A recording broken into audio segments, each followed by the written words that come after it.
refuted rumors that it has recently used Scud missiles against the armed terrorist groups. A source at the Foreign and Expatriates Affairs said that these missiles are long-range missiles and are not used to confront armed terrorist groups.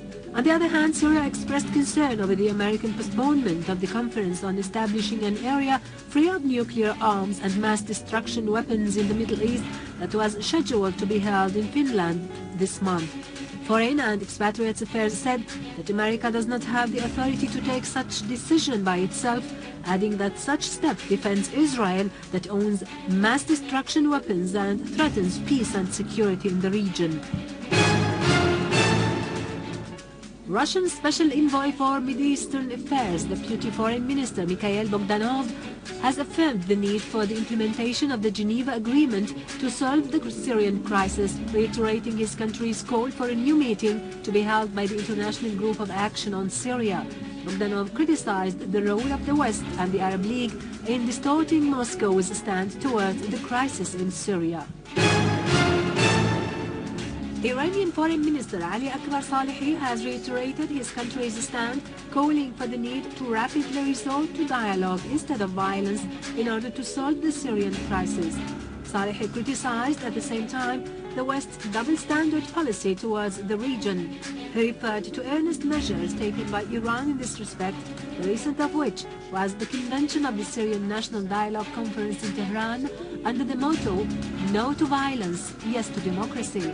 He added that when Western countries found that no popular demonstrations took place in Damascus on a wide scale, as it was the case in other Arab countries, they sent armed men and provided them with money and weapons in order to destroy the infrastructure of the Syrian state.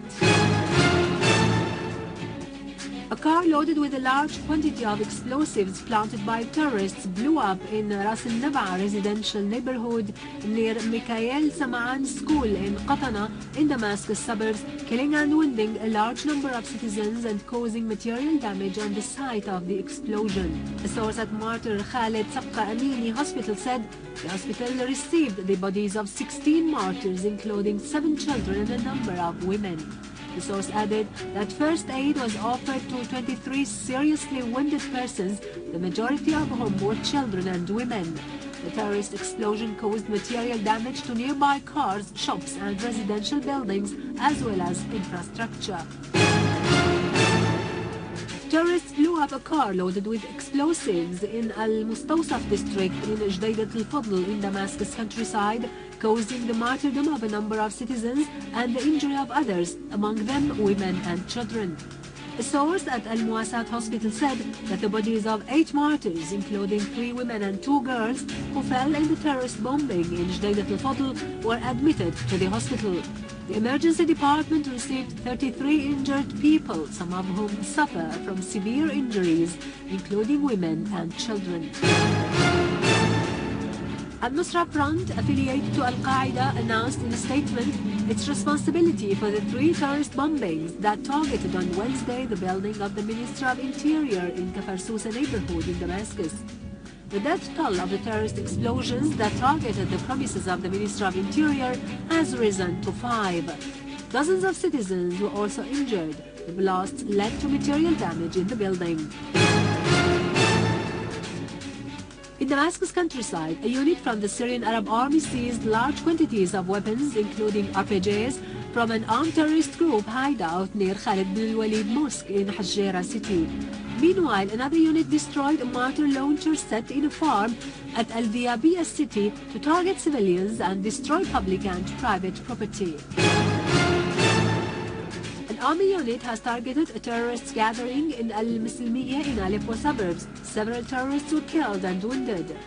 The infantry school guards have meanwhile intercepted an armed terrorist group in Al-Muslimiyah who had tried to attack the school, killing and injuring a large number of the group. Moreover, an army unit clashed with armed men on Aleppo Al-Muslimiyah road, killing some of them and pursuing others. Prime Minister Dr. Wael al-Halaqi stressed to members of parliament from Idlib Governorate their role in enhancing national unity, conciliation and dialogue. He also reviewed steps taken by the government to provide the basic needs of people in light of the current challenges. Syria is facing. He added that the military operations against the armed terrorist groups are about to end and that security and stability will be restored soon. Premier al-Halaqi also underlined the importance of achieving cooperation between the legislative and executive authorities.